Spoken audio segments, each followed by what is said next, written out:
અમરેલી જિલ્લા પોલીસે નવા વર્ષની ઉજવણી બાદ દીવથી પરત ફરતા નશાખોરો સામે કડક કાર્યવાહી હાથ ધરી હતી। ડીવાયએસપી કક્ષાના અધિકારીના નેતૃત્વ હેઠળ રાજુલા જાફરાબાદ પંથક સહિત દીવથી અમરેલી જિલ્લામાં પ્રવેશતા મુખ્ય માર્ગો પર રાતભર ચેકિંગ અભિયાન ચલાવવામાં આવ્યું હતું।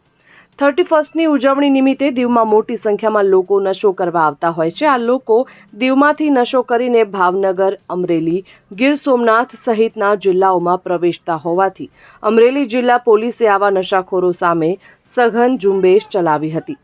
આ કાર્યવાહીમાં અન્ય રાજ્યના લોકો પણ ઝડપાયા હતા। જિલ્લા પોલીસ વડા સંજય ખરાતના નિર્દેશ હેઠળ દીવથી આવતા નશાખોરો અને સ્થાનિક વિસ્તારમાં નશો કરતા લોકો સામે કાર્યવાહી કરવા માટે જિલ્લામાં કુલ 17 મુખ્ય ચેકપોસ્ટ કાર્યરત કરવામાં આવી હતી। આ ચેકપોસ્ટ ધારીના દુધાળા, કોઠા પીપરિયા, બગસરાના માણેકવાડા, ખાંભાના ખડાધાર, વડિયા નજીક ચોકડી રસ્તા પર, ચારણ સમઢિયાળા પાટિયા, લાઠીના ચાવંડ 3 રસ્તા, બાબરાના કોઠડા પીઠા એમ ટોટલ 21 જગ્યા ઉપર આ ચેકપોસ્ટો બનાવવામાં આવી હતી અને પીપાવાવ પોલીસે નેશનલ હાઈવે ઉપર પણ વાહન ચેકિંગ હાથ ધર્યું હતું। Bureau report, Gujarat fight news.